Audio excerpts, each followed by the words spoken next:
اعوذ باللہ من الشیطان الرجیم بسم اللہ الرحمن الرحیم الحمد للہ رب العالمین الصلاۃ والسلام علی سیدنا و نبینا ابی الزہراء محمد والمعصومین المظلومین المنتجبین ولعنۃ اللہ علی اعدائہم اجمعین من یومنا ھذا الی یوم الدین اما بعد فقد قال اللہ تعالی فی کتاب المبین قولہ الحق بسم اللہ الرحمن الرحیم الف لام میم ذالک الکتاب لا ریب فیہ ھدی للمتقین الذین یؤمنون بالغیب ویقیمون الصلاة ومما رزقناہم ینفقون والذین یؤمنون بما انزل الیک وما انزل من قبلک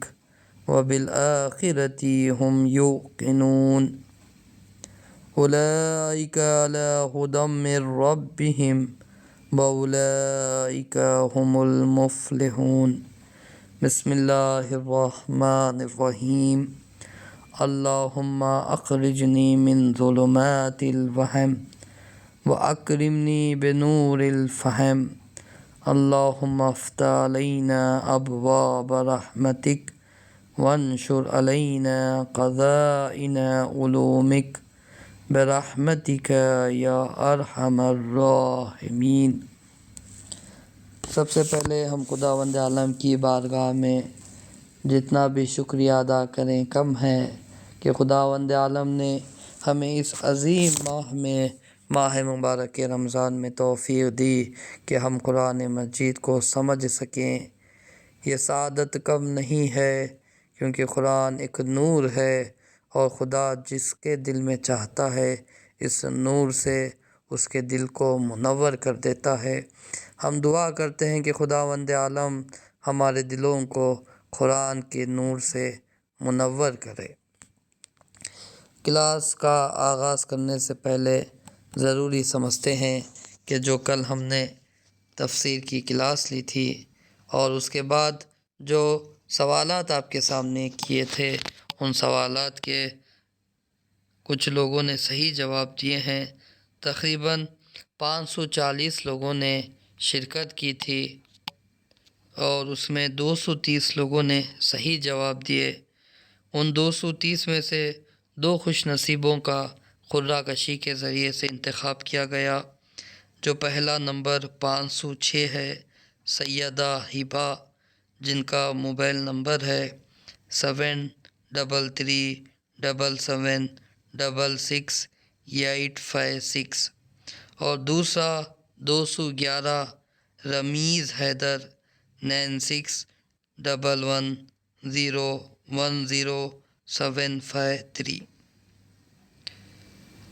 کامیابی یہ نہیں ہے کہ ہم ان سوالات کے جواب دے کر کامیاب ہو جائیں، بلکہ حقیقی کامیابی وہ ہے جب ہمیں ہم سے روز محشر سوال کیا جائے کہ بتاؤ تم نے قرآن کو کتنا سمجھا اور قرآن پہ کتنا عمل کیا۔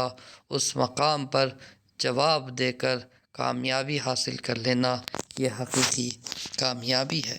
تو ہم ضروری سمجھتے ہیں کہ بہت سارے لوگوں نے جو اشتباہاً جواب دیے ہیں اس کی طرف تھوڑا اشارہ کریں تاکہ لوگوں کو سمجھنے میں آسانی ہو۔ جو ہم نے تقریباً 4 سوال کیے تھے، پہلا ہم نے سوال کیا تھا تحدید کا معنی کیا ہے، تو ہم نے کہا خداوند عالم قرآن میں تحدید کرتا ہے، چیلنج کرتا ہے اور کہتا ہے میں نے حروف تہجی سے ایک قرآن کو بنایا ہے، اگر تمہارے پاس بھی طاقت ہے، استطاعت ہے تو تم بھی انہی حروف تہجی سے قرآن بناؤ، جیسے میں نے الف لام میم انہی حروف تہجی سے ایک کتاب تمہارے سامنے بنا کر رکھی ہے۔ اگر تمہارے پاس بھی طاقت ہے تو ایسی ہی کتاب تم بھی لے کر آؤ۔ دوسرا سوال ہم نے کیا تھا، قرآن مجید کے کتنے سورے کے آغاز میں حروف مقطعہ ہیں؟ تو اس کا صحیح جواب 29 سورے ایسے ہیں قرآن میں جن کے آغاز میں حروف مقطعات آتے ہیں۔ پھر ہم نے تیسرا سوال کیا تھا، ذالک الکتاب سے مراد کیا ہے؟ ہم نے کہا عربی زبان میں 2 لفظ اشارے کے لیے استعمال ہوتے ہیں، ایک ھذا، دوسرا ذالک۔ ھذا جو چیز نزدیک ہوتی ہے اس کی طرف اشارہ کرنے کے لیے ذالک کہا جاتا ہے، اور جو چیز دور ہوتی ہے اس کی طرف جب اشارہ کرنا ہوتا ہے تو ذالک کہہ کر اشارہ کیا جاتا ہے۔ اور یہ قرآن کا معجزہ ہے جس کے لیے ذالک بھی استعمال ہوا ہے اور ھذا بھی استعمال ہوا ہے۔ اس سوال کا صحیح جواب یہ ہے، ذالک الکتاب سے مراد وہ کتاب ہے۔ پھر ہم نے سوال کیا تھا، لا ریب فیہ کی تفسیر کیا ہے؟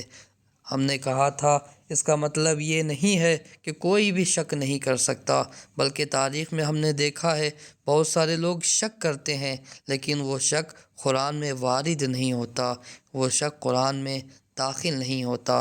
تو اس کا صحیح جواب یہ ہے کہ شک داخل نہیں ہو سکتا، قرآن میں کوئی بھی شک داخل نہیں ہو سکتا۔ پھر ہم نے سوال کیا تھا، قرآن کی سند اور محتوا میں شک کرنا کیسا ہے؟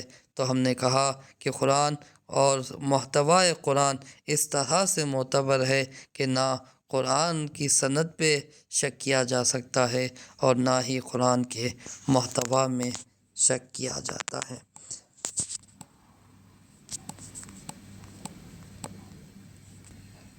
چلیں جہاں ہم نے کل روکا تھا وہیں سے آگے بڑھتے ہیں۔ ہم نے کہا کل الف لام میم ذالک الکتاب لا ریب فیہ ھدی للمتقین۔ ہم نے لا ریب فیہ تک کل تفسیر کی تھی، آج ہم ھدی للمتقین سے آغاز کرتے ہیں۔ خداوند عالم اسی کتاب، اسی سورہ بقرہ میں آیت نمبر 185 میں کچھ یوں فرماتا ہے، ھدی للناس، یہ قرآن لوگوں کی ہدایت کرتا ہے، اور یہاں پر فرما رہا ہے ھدی للمتقین، یہ قرآن متقین کی ہدایت کرتا ہے۔ پروردگار ایک جگہ پہ تو فرما رہا ہے یہ قرآن سب کی ہدایت کرتا ہے، اور دوسری جگہ تو فرما رہا ہے یہ صرف اور صرف متقین کی ہدایت کرتے ہیں۔ ایک جگہ تو دائرے کو بڑا کر رہا ہے اور کہہ رہا ہے سارے انسانوں کے لیے قرآن ہادی ہے، اور دوسری جگہ پر تو فرما رہا ہے یہ قرآن صرف اور صرف متقین کے لیے ہادی ہے۔ تو ہم کس طرح سے ان 2 باتوں کو جمع کر سکتے ہیں کہ قرآن کیا انسانوں کے لیے ہادی ہے یا صرف اور صرف متقین کے لیے ہادی ہے؟ تو علماء کرام کچھ اس طرح سے جواب دیتے ہیں کہ جس طرح سے قرآن مجید کہہ رہا ہے ھدی للناس، لوگوں کے لیے ہدایت ہے، یقیناً قرآن لوگوں کے لیے ہادی بن کر آیا ہے، مگر جو اس سے استفادہ کرتے ہیں وہ متقین ہے۔ قرآن سب کے لیے ہے لیکن جو اس سے استفادہ حاصل کرتے ہیں وہ صرف اور صرف متقین ہیں۔ وہ مثال دیتے ہیں جس طرح سے باران رحمت کا نزول ہوتا ہے تو سب کو باران رحمت سب کے لیے ہوتی ہے، خاص لوگوں کے لیے نہیں ہوتی، لیکن وہ خاص لوگ ہیں جو باران رحمت سے استفادہ کرتے ہیں، جو اپنے ظرف کو سیدھی طرح سے رکھیں، خود انہی کے ظرف میں پانی آتا ہے، انہی کے ظرف میں پانی جمع ہوتا ہے، اور جن کا ظرف جتنا پاک ہوتا ہے وہ اتنا پاک پانی اس میں جمع ہو جاتا ہے۔ باران رحمت سب کے لیے تھا، مگر وہی کچھ لوگ ہیں جنہوں نے اپنے صحیح ظرف کو صحیح جگہ پہ رکھ کر استفادہ حاصل کیا۔ اسی طرح سے قرآن مجید سب کے لیے ہدایت ہے، سب کے لیے آیا ہے، لیکن وہی لوگ استفادہ کرتے ہیں جو اپنے پاک ظرف کو، اپنے پاک دل کو لے کر قرآن کی طرف آتے ہیں تو وہ ہدایت پا لیتے ہیں۔ یہاں سے سمجھ میں آیا قرآن سب کے لیے ہدایت کرتا ہے، لیکن جو ہدایت پاتے ہیں وہ صرف اور صرف متقین ہیں۔ اس کی دلیل خود ہمیں رسول خدا کی زندگی میں ملتی ہے۔ ہم دیکھتے ہیں رسول خدا نے اپنے 23 سالہ کار رسالت میں صرف اور صرف متقین کو نہیں بلکہ مشرکین کو بھی اور منافقین کو بھی دعوت دی ہے، اسلام کی دعوت دی ہے۔ تاریخ میں ملتا ہے کہ رسول خدا نے اپنی زندگی میں ہی حبش کے بادشاہ کے لیے پیغام بھیجا تھا، اور انہوں نے سورہ مریم کی آیتیں ان کے سامنے تلاوت کری۔ تو اس کا مطلب کیا یہ صرف متقین کے لیے ہے؟ نہیں، بلکہ یہ قرآن سب کے لیے ہدایت ہے، لیکن وہی ہدایت پاتے ہیں جن کا ظرف سالم ہو۔ اسی طرح سے قرآن مجید کے لیے بھی فرمایا گیا، شہر الرمضان الذی انزل فیہ القرآن ھدی للناس، یہ قرآن لوگوں کی ہدایت کے لیے ہے۔ اور دوسرا جواب جو اس بارے میں دیا جاتا ہے کہ یہ ھدی للناس بھی ہے، ھدی للمتقین بھی ہے، اس طرح سے ہے کہ جس طرح سے قرآن کی نگاہ میں یہ عرفاء کا جواب ہے جو سب کے سمجھ میں نہیں آئے گا، لیکن بات آ گئی ہے تو ہم اسے اشارتاً بیان کر کے چلے جائیں۔ جو عرفاء ہوتے ہیں وہ کہتے ہیں لوگ وہی ہیں جو متقین ہیں، یعنی انسان اور متقین میں کوئی فرق نہیں ہے۔ قرآن کی نگاہ میں وہی انسان ہے جو متقی ہے، جو متقی نہیں ہے، جو تقوی الہی اختیار نہیں کرتا، وہ انسان نہیں ہو سکتا۔ کیوں؟ انسان اور حیوان میں جو فرق ہے وہ متقی ہے، وہ تقوی ہے۔ جس کے پاس تقوی الہی ہے وہ فرشتوں سے بھی افضل ہو جاتا ہے، اور جن کے پاس تقوی نہیں ہے وہ جانوروں سے بھی پستر ہو جاتا ہے۔ تو اس طرح سے انہیں جمع کرتے ہیں۔ قرآن کہتا ہے جو تقوی الہی اختیار نہیں کرتے ان کے لیے کہتا ہے انہم الا کالانعام بل ہم اضل السبیل، یہ لوگ جو تقوی الہی اختیار نہیں کرتے وہ جانوروں کی طرح ہیں، بلکہ جانور نہیں بلکہ جانور سے بھی زیادہ گمراہ ہیں۔ کیوں؟ کیونکہ ان کے پاس تقوی الہی نہیں ہے۔ تو دوسرا جواب یہ ہے جو لوگ ہدایت پاتے ہیں وہی متقین ہیں، یعنی وہی متقین ہی انسان کہلانے کے قابل ہیں۔ اب یہاں سے سمجھ میں آیا قرآن ھدی للناس بھی ہے اور ھدی للمتقین بھی ہے۔ تو اب یہاں پر ہمارے ذہن میں ایک سوال آنا چاہیے، اب کیسے سمجھیں کہ یہ ھدی للناس بھی ہے، ھدی للمتقین بھی ہیں، جبکہ قرآن سب کے لیے ہے، کسی خاص لوگوں کے لیے نہیں ہے۔ بس اسے سمجھنے کے لیے ہم عام مثال آپ کے سامنے بیان کرنا چاہتے ہیں۔ یہ جو کلاسز کا اعلان تھا یہ سب کے لیے تھا، کوئی مشخص نہیں تھا، لیکن اس سے کتنے لوگ استفادہ کر رہے ہیں؟ 400 لوگ، 500 لوگ۔ تو کیا اس کا مطلب یہ ہے یہ قرآن، یہ جو کلاسز ہو رہی ہیں کیا یہ سب کے لیے نہیں تھا؟ تو ہم کہیں گے یہ سب کے لیے تھا، لیکن استفادہ کرنے والے یہی آپ لوگ ہیں جو ان کو قرآنی کلاسز سے استفادہ کر رہے ہیں۔ اسی طرح سے قرآن سب کے لیے ہے، مگر جو لوگ استفادہ کرتے ہیں وہ متقین ہیں۔ اب یہاں پہ سوال یہ ہے کہ تقوی کے کیا معنی ہیں؟ امام علی علیہ السلام فرماتے ہیں اللہم قلبی بحبک متیما، امام علی دعائے کمیل میں فرماتے ہیں خدایا میرے دل کو تیری محبت سے بھر دے، جب محبت سے خالی جگہ نہیں ہوگی تو تصور گناہ نہیں ہوگا، تو صرف اور صرف میرے ذہن میں، میرے قلب میں خدا ہی خدا ہوگا۔ یہی تقوی کا معنی ہے، یعنی غیر از خدا کسی کو بھی انسان اپنے قلب اور ذہن میں آنے نہ دے۔ یہی تقوی کا معنی ہے کہ جب اس کے دل اور قلب میں صرف خدا ہی خدا ہوگا تو وہ گناہ سے یا صرف تصور گناہ سے بھی دور ہوتا چلا جائے گا۔ اس لیے قرآن فرما رہا ہے ھدی للمتقین، جو لوگ تقوی اختیار کرتے ہیں قرآن ان کے لیے ہدایت ہے۔ اب یہاں پہ سوال ہے اس ہدایت سے مراد کون سی ہدایت ہے؟ ایک، کیا وہ ہدایت ہے جو خود ہمارے قلب میں ہے، جو فطری ہدایت ہے؟ جو ہمیں نیکیوں کی طرف دعوت دیتی ہے، جو ہمیں برائیوں کی طرف سے روکتی ہے، کیا وہی ہدایت ہے؟ تو فرماتے ہیں ہدایت کے 2 مرحلے ہیں۔ ایک پہلی ہدایت جو فطرت میں ہے، انسان اچھی چیزوں کو پسند کرتا ہے، یہ پہلی ہے، اور ان اچھی چیزوں کی طرف چلا جانا، یہ ہدایت حقیقی ہے۔ جو ہلکی سی فطرت انسان کے اندر پائی جاتی ہے، وہ ہدایت کا پہلا مرحلہ ہے، اور ہدایت کی انتہا اس نیکی کی طرف چلا جانا۔ اگر مثال سے آپ سے کہا جائے آپ کو پانی پینے کی طلب ہو رہی ہے، یہ پہلا مرحلہ ہے، آپ جا کر پانی کو پی لینا، یہ پانی کے پینے کا آخری مرحلہ ہے۔ اسی طرح سے ہدایت ہے، آپ کسی اچھی چیز کو پسند کرتے ہیں، سچ بولنے کو پسند کرتے ہیں، آپ کی فطرت سچائی کو دوست رکھتی ہے، یہ ہدایت کا پہلا مرحلہ ہے۔ یہ ہدایت کا پہلا مرحلہ ہے، آپ اس کی سچ بولنے لگتے ہیں، سچ بولنے کو دوست رکھتے ہیں، ہمیشہ سچ بولتے ہیں، یہ ہدایت کا بہترین مرحلہ ہے۔ اسی طرح سے خداوند عالم فرما رہا ہے ھدی للمتقین، جو لوگ تقوی اختیار کر لیتے ہیں، جب پہلا قدم آگے رکھ دیتے ہیں تو وہ خدا قرآن انہیں 10 قدم اور آگے لے کر چلا جاتا ہے۔ جو خدا کی بارگاہ میں پہلا قدم رکھنا چاہتے ہیں، رکھ دیتے ہیں، تو خداوند عالم انہیں 10 قدم آگے بڑھاتا ہے۔ جو ہدایت حاصل کرنا چاہتے ہیں انہی کے لیے قرآن ہدایت کرتا ہے، جو ایسے ہی بیٹھے ہیں قرآن ان کے لیے ہدایت نہیں کرتا۔ پہلے آپ تقوی اختیار کرنے کا ارادہ کریں، تقوی کی طرف آئیں، پھر قرآن تمہارے دلوں میں نور ہدایت کو بھر دے گا۔ اور اس مرحلے میں علماء اکرام فرماتے ہیں تقوی کے 3 درجے ہیں۔ پہلا درجہ تقوی کا یہ ہے کہ انسان گناہ سے دور ہے اور واجبات کو انجام دے رہا ہے، محرمات سے بچا ہوا ہے اور واجبات کو انجام دے رہا ہے، یہ ہدایت کا پہلا مرحلہ ہے۔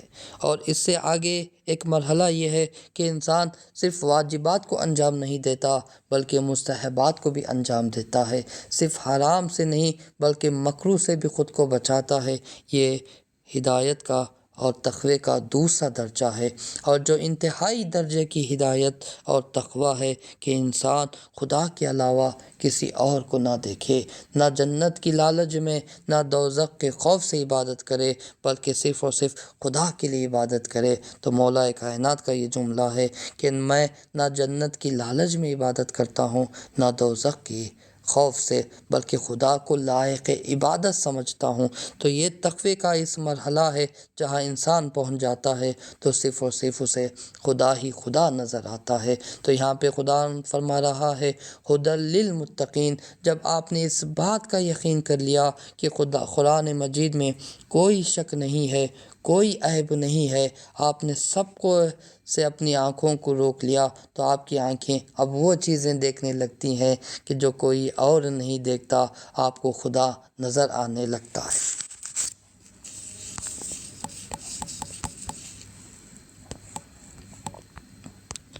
اور قرآن کا کام یہ ہے کہ انسان کو ان درجات تقوی کی طرف لے کر آئے، عام انسانوں سے الگ کر کر آپ کو حرام کاموں سے بچنے والا اور واجبات کو انجام دینے والا بنائے۔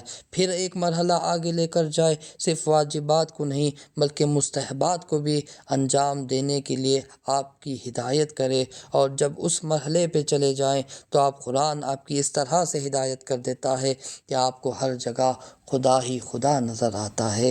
اس لیے قرآن فرما رہا ہے ھدی للمتقین، قرآن متقین کی ہدایت کرتا ہے۔ اور ہم یہاں سے سمجھ میں آیا قرآن ہدایت کرتا ہے، اس کا مطلب یہ ہے جو ہدف خلقت انسان ہے، ما خلقت الجن والانس الا لیعبدون، اس ہدف کو ایک صحیح روش دیتا ہے۔ اور قرآن بتاتا ہے کہ کس طرح سے ایک انسان کو اپنے مولا و آقا کے سامنے بندگی کو اختیار کرنا ہے۔ ہم نے کہا تھا کل ہی اس کو سورہ کی خصوصیات میں سے ایک خصوصیت یہ ہے کہ اس سورہ میں انسان کو 3 گروہوں میں تقسیم کیا ہے۔ ایک گروہ وہ انسان ہے جو متقی ہے، دوسرا گروہ وہ انسان ہے جو منافق ہے، اور تیسرا وہ گروہ جو کافر ہے۔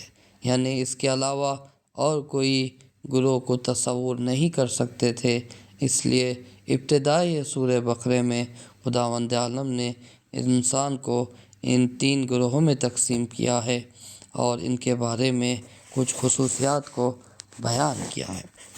پہلے خداوند عالم جیسے ہی بیان کرتا ہے الف لام میم ذالک الکتاب لا ریب فیہ ھدی للمتقین، جیسے ہی یہ ختم ہوا پھر خداوند عالم اب متقین کے صفات کو بیان کرنے لگتا ہے۔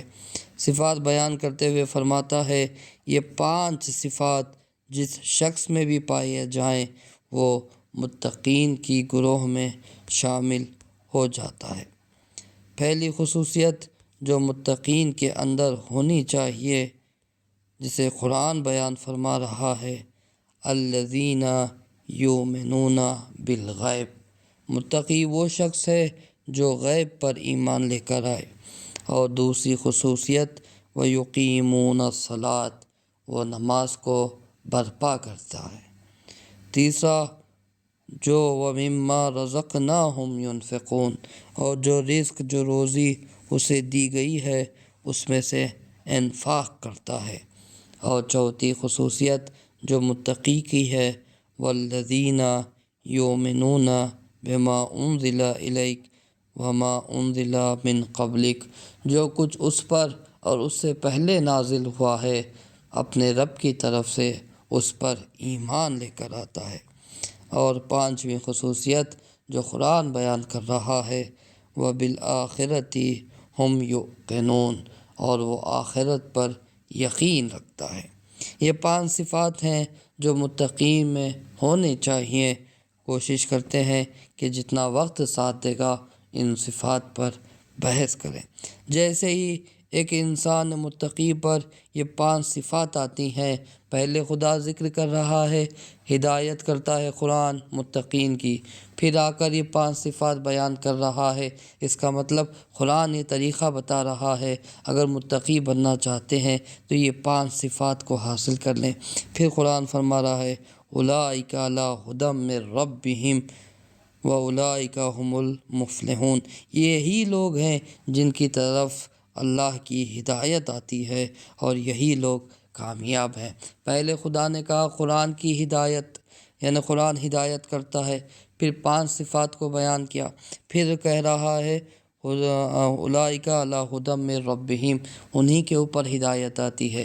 یعنی ان صفات کے حاصل کرنے سے پہلے بھی ہدایت ہے، ان صفات کو حاصل کرنے کے بعد بھی ہدایت ہے، یعنی ابتدا میں بھی ہدایت ہے، انتہا میں بھی ہدایت ہے۔ اس کا مطلب انسان جو متقی ہے ہر لمحہ ہر لحظے اسے ہدایت پروردگار کی ضرورت ہے۔ اسی لیے دعا میں امام فرماتے ہیں اے پروردگار ایک لمحہ بھی تو مجھے اپنے حال پہ چھوڑ دے گا تو میں دنیا و آخرت میں برباد ہو جاؤں گا۔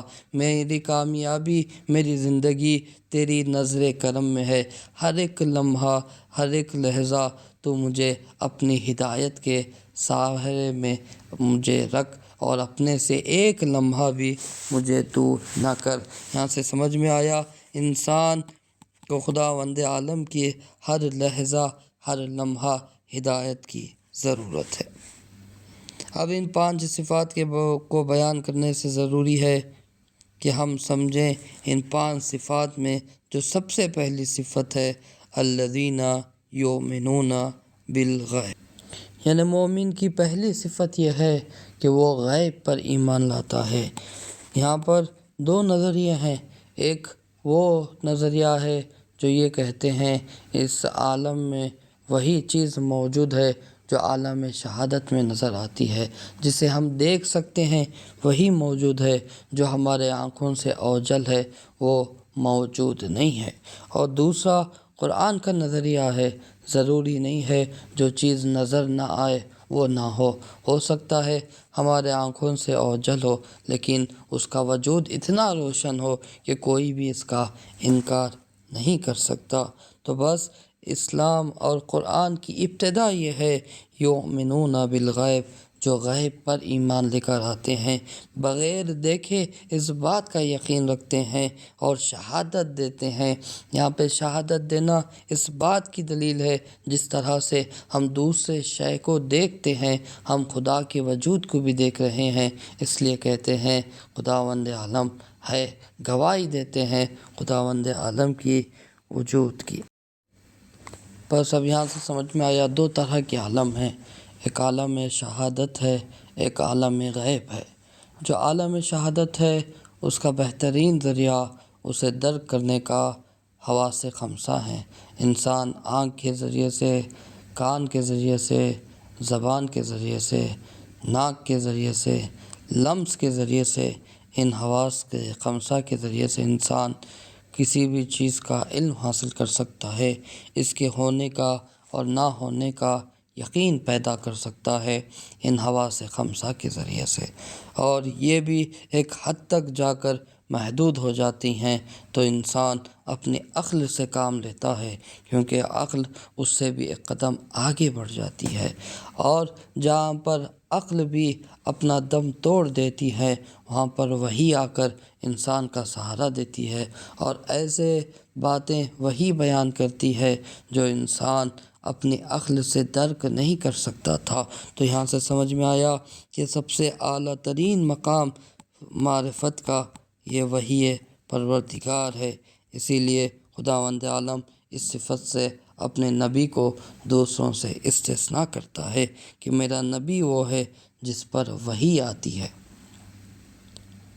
اور غیب کو درک نہیں کر سکتے ان حواس خمسہ کے ذریعے سے، اسی لیے فرمایا جاتا ہے لا تدرکہ الابصار، کہ تمہاری آنکھیں مجھے نہیں دیکھ سکتی۔ خداوند عالم فرما رہا ہے تمہاری آنکھیں مجھے درک نہیں کر سکتی۔ یہاں پہ صرف آنکھیں مراد نہیں ہے بلکہ انسان کے حواس خداوند عالم کو درک نہیں کر سکتے، اس لیے اگر خدا کو درک کرنا چاہتے ہیں تو وہ آنکھ چاہیے، جس کی طرف مولا کائنات نے اشارہ کیا کہ میں اس خدا کو ان آنکھوں سے نہیں بلکہ اپنے دل کی آنکھوں سے دیکھتا ہوں، قلب کے آنکھوں سے دیکھتا ہوں۔ تو یہاں سے سمجھ میں آیا کہ غیب کو دیکھنے کے لیے غیب کی آنکھیں ضروری ہیں، انہی آنکھوں سے ہمیں غیب نظر آتا ہے۔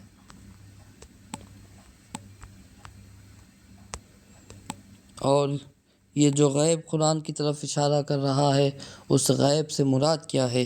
یؤمنون بالغیب، جو غیب پر ایمان لے کر آتے ہیں۔ غیب سے مراد کیا ہے؟ تو کہا 5 چیزیں ہیں جو غیب سے مراد ہیں۔ ایک خداوند عالم کی ذات ہے، جس سے یعنی غیب سے مراد خداوند عالم کی ذات ہے، اور دوسرا مقام رسالت از طرف پروردگار، یعنی خداوند عالم کی طرف سے جو رسالت ہے اس پر بھی ایمان لے کر آنا، اور تیسرا فرشتگان، جو خدا کے فرشتے ہیں جن کے اوپر ایمان لانا ضروری ہے، اور چوتھا کتاب اللہ، جو خداوند عالم کی کتابیں ہیں، جو 4 کتابیں ہیں ان پر بھی یقین اور ایمان لانا ضروری ہے، اور 5ویں چیز قیامت کے اوپر، یعنی مومن وہی ہے جو ان 5 چیزوں پر اپنا اعتقاد رکھتا ہے اور ایمان لے کر آتا ہے۔ اور جہاں پر ہم ایمان کی بات کرتے ہیں تو وہاں پہ 3 اصطلاحات عام طور سے استعمال ہوتی ہیں، تو ان تینوں کو سمجھنا ضروری ہے کہ ان تینوں میں فرق کیا ہے۔ ایک مومن، دوسرا کافر، تیسرا مشرک، یہ تینوں کا سمجھنا ضروری ہے کہ قرآن کی نظر میں مومن کون ہے، قرآن کی نظر میں کافر کون ہے، اور قرآن کی نظر میں مشرک کون ہے۔ قرآن کی نظر میں مومن وہ شخص ہے جو ان 5 چیزوں پر اپنا ایمان رکھتا ہو، جو ان 5 چیزوں پر ایمان لے کر آئے وہ مومن ہے، جو خدا کی ذات پر ایمان لے کر آئے، رسول کی رسالت پر ایمان لے کر آئے، اور فرشتگان خدا کے وجود پر ایمان لے کر آئے، اور اللہ کی کتابوں پر ایمان لے کر آئے، اور روز قیامت پر ایمان لے کر آئے، وہ مومن ہے قرآن کی نظر میں۔ اور جو ان 5 چیزوں کا انکار کرے، جو خدا کی ذات کا انکار کرے، جو ملائکہ کا انکار کرے، جو قیامت کا انکار کرے، جو رسول کی رسالت کا انکار کرے، جو کتاب الہی کا انکار کرے، اسے قرآن کی نگاہ میں کافر کہا جاتا ہے۔ اور ان 5 میں سے کسی بھی ایک شے کا انکار کرے اسے مشرک کہتے ہیں۔ جیسے خداوند عالم کی خالقیت کا انکار کرے، خداوند عالم کی مالکیت کا انکار کر کسی اور کو شریک کرے تو اسے مشرک کہتے ہیں۔ یہاں سے سمجھ میں آیا مومن کی 5 خصوصیت ہیں۔ وہ ایمان لے کر آتا ہے خدا پر، اس کے رسول کی رسالت پر، ملائکہ پر، کتاب الہی پر اور قیامت کے دن پر۔ اور غیب کو سمجھنا اتنا مشکل نہیں ہے، کیونکہ غیب یا تو مطلق ہے یا غیب نسبی ہے۔ یعنی غیب کو 2 طرح سے تقسیم کیا گیا۔ ایک غیب مطلق ہے، جیسے خداوند عالم کی ذات ہے۔ ہمارا عقیدہ جو اہل سنت سے اختلاف رکھتا ہے، ہم یہ کہتے ہیں کہ خداوند عالم کی ذات یعنی غیب مطلق ہے، کہ کبھی بھی کوئی بھی انسان محدود لامحدود کو نہیں دیکھ سکتا، کوئی بھی انسان اپنے خدا کے وجود کو نہیں دیکھ سکتا۔ اگر دیکھے گا تو اس کا لازمہ جسم آئے گا، اور جب وہ جسم حاصل کر لے گا تو وہ محدود ہو جائے گا، اور جو بھی محدود ہوگا وہ خدا نہیں ہو سکتا۔ یعنی خداوند عالم غیب مطلق ہے، اور کچھ ہیں جو غیب نسبی ہیں، جیسے روز محشر، قیامت ابھی ہمارے لیے غیب ہے، لیکن جب اس کا وقت آئے گا، جب اس کا زمان آئے گا تو اب یہ جو غیبت قیامت ہے وہ آشکار ہو جائے گی، پھر وہ نظر آنے لگے گی۔